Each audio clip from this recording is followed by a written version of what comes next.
Everyone, welcome back to my channel dear blogger Lakshmi. ಎಲ್ಲರೂ ಹೇಗಿದ್ದೀರಾ? I hope ಎಲ್ಲರೂ ಚೆನ್ನಾಗಿದ್ದೀರಾ ಅಂದ್ಕೊಂಡಿದ್ದೀನಿ. ಇದು ಅಮ್ಮನ ಮನೆಯಲ್ಲಿರುವಾಗ ನನ್ನ ರೊಟೀನ್ ಹೇಗಿರುತ್ತೆ ಅಂತ ಈ ವಿಡಿಯೋದಲ್ಲಿ ಶೇರ್ ಮಾಡ್ತೀನಿ. ಆಲ್ರೆಡಿ ಒಂದು ಬ್ಲಾಗ್ನ ಶೇರ್ ಮಾಡಿದ್ದೀನಿ ಅಲ್ವಾ, ಸೊ ಅದೇ ಥರ ಇದು ಕೂಡ. ಇದು ಸಂಡೇ ರೊಟೀನ್ ಬ್ಲಾಗ್ ಆಗಿರುತ್ತೆ. ಇನ್ನು ಸಂಡೇ ಆದಮೇಲೆ ಚಿಕನ್ ಇಲ್ಲದೆ ಇದ್ದರೆ ಆಗುತ್ತಾ?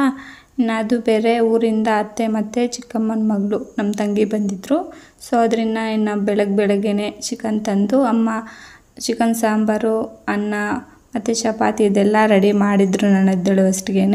ಇನ್ನು ನಾನು ರಾತ್ರಿ ಬಿರಿಯಾನಿ ಮಾಡೋಣ ಅಂತ ಹೇಳ್ಬಿಟ್ಟು ಚಿಕನ್ ಇವತ್ತು ಸ್ವಲ್ಪ ಸ್ಪೆಷಲಾಗಿ ಮಾಡೋಣ ಅಂತ ಚಿಕನ್ ಬಿರಿಯಾನಿನ ಮೊದಲು ಉಪ್ಪು, ಖಾರ, ಗರಂ ಮಸಾಲ, ನಿಂಬೆ ಹಣ್ಣಿನ ರಸ ಇದೆಲ್ಲ ಹಾಕಿ ನೆನೆಸಿಟ್ಟಿದ್ದೀನಿ. ಚೆನ್ನಾಗಿ ಕಲಿಸ್ತಾ ಇದ್ದೀನಿ. ಇದು ರಾತ್ರಿಗೆ ಮಾಡೋಕ್ಕೆ.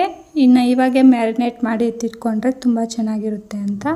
ಇನ್ನು ನನಗೆ ಎಲ್ಲರೂ ಕಾಫಿ ಕುಡ್ಕೊಂಡು ಮಾತುಗಳು ಹೇಳ್ಕೊಂಡು ಕುಟ್ಕೊಂಡಿದ್ವಿ. ಅಮ್ಮ ಚಪಾತಿ ಮಾಡೋಕ್ಕೆ ಅಂತ ಇನ್ನು ರೆಡಿ ಮಾಡ್ಕೊತಾ ಇದ್ರು. ನಾನು ಇನ್ನು ಬಿರಿಯಾನಿಗೆ ಮಸಾಲೆ ಎಲ್ಲ ರೆಡಿ ಮಾಡ್ಕೊಬೇಕು ಅಲ್ವಾ. ಸೊ ಬೆಳ್ಳುಳ್ಳಿ ಎಲ್ಲ ಬಿಡಿಸ್ಕೊಂಡು ಹಂಗೆ ಕೂತ್ಕೊಂಡಿದ್ದೀವಿ ಎಲ್ಲರೂ. ಇನ್ನು ದಿಶಿತಾ ನೋಡಿ ಅವ್ರ ಚಿಕ್ಕಿ ಜೊತೆ ಆಟ ಆಡಿಕೊಂಡು ಕೂತಿದ್ದಾಳೆ. ಈ ಥರ ಮನೆ ತುಂಬ ಜನ ಇದ್ದರೆ ಒಂಥರ ಚೆನ್ನಾಗಿರುತ್ತೆ ಅಲ್ವಾ. ಮನೆಯಲ್ಲೆಲ್ಲ ಹಬ್ಬದ ವಾತಾವರಣ ಇರುತ್ತೆ. ಸೊ ಹಬ್ಬ ಟೈಮಲ್ಲೇ ಅಲ್ವಾ ಈ ಥರ ಮನೆ ತುಂಬ ನೆಂಟರೆಲ್ಲ ಬಂದು ಒಂಥರ ಚೆನ್ನಾಗಿರುತ್ತೆ. ಬಟ್ ಈಗಿನ ಕಾಲದಲ್ಲಿ ಯಾವ ಹಬ್ಬನೂ ಈ ಥರ ಮಾಡಲ್ಲ ನಾವು. ಎಲ್ಲರೂ ಅವ್ರವ್ರ ಮನೆಗಳಲ್ಲಿ ಬ್ಯುಸಿ ಆಗಿರ್ತಾರೆ. ಈ ಕಾಲದ ಲೈಫ್ ಅಂತೂ ತುಂಬ ಬ್ಯುಸಿಯಾಗಿರುತ್ತೆ. ಯಾರು ಹಬ್ಬಗಳು ಕರೆಯೋದಿಲ್ಲ, ಬರೋದು ಇಲ್ಲ, ಅವ್ರ ಮನೆಗಳಲ್ಲೇ ಮಾಡ್ಕೊತಾ ಇರ್ತಾರೆ ಅಲ್ವಾ. ಯಾರಾದರೂ ಒಂದು ವೇಳೆ ಹಬ್ಬಕ್ಕೆ ಕರೆದ್ರು ಬರೋ ಟೈಮ್ ಅವ್ರಿಗೂ ಇರಲ್ಲ, ಹೋಗೋ ಟೈಮ್ ನಮಗೂ ಇರಲ್ಲ ಅಲ್ವಾ. ಎಲ್ಲರದ್ದು ತುಂಬ ಬ್ಯುಸಿ ಲೈಫ್ ಇವಾಗಂತೂ. ಮತ್ತು ಇದೆಲ್ಲ ಆದಮೇಲೆ ಇನ್ನೆಲ್ಲರೂ ಕೂತ್ಕೊಂಡು ಊಟ ತಿಂತಾಯಿದ್ವಿ. ನೋಡಿ ಚಿಕನ್ ಸಾಂಬಾರು, ಅನ್ನ, ಚಪಾತಿ. ಇದು ನಮ್ಮ ಮನೆಯಲ್ಲಿ ಇವತ್ತಿನ ಸ್ಪೆಷಲ್. ಇವತ್ತು ನೀವೇನೆಲ್ಲ ಸ್ಪೆಷಲ್ ಮಾಡಿದ್ರಿ, ಏನೇನು ತಿಂದ್ರಿ ಅಂತ ಕಮೆಂಟ್ ಮಾಡಿ.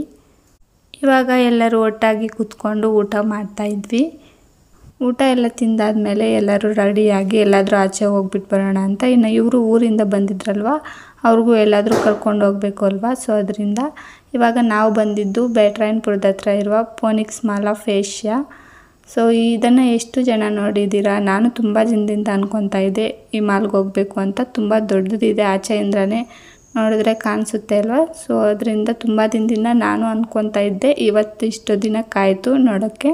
ಇನ್ನು ಇವರು ಬರುವುದು ಯಾವತ್ತೋ ಒಂದಿನ ಅಲ್ಲಿರೋದಲ್ವ, ಏನೂ ನೋಡಿರಲ್ಲ. ಸೊ ಅದರಿಂದ ಅವರು ಈ ಥರ ಏನೋ ಒಂದು ನೋಡ್ದಂಗೆ ಆಗುತ್ತೆ ಅಂತ ಹೇಳ್ಬಿಟ್ಟು ಎಲ್ಲರೂ ಸೇರಿ ಬಂದ್ವಿ ಇಲ್ಲಿಗೆ.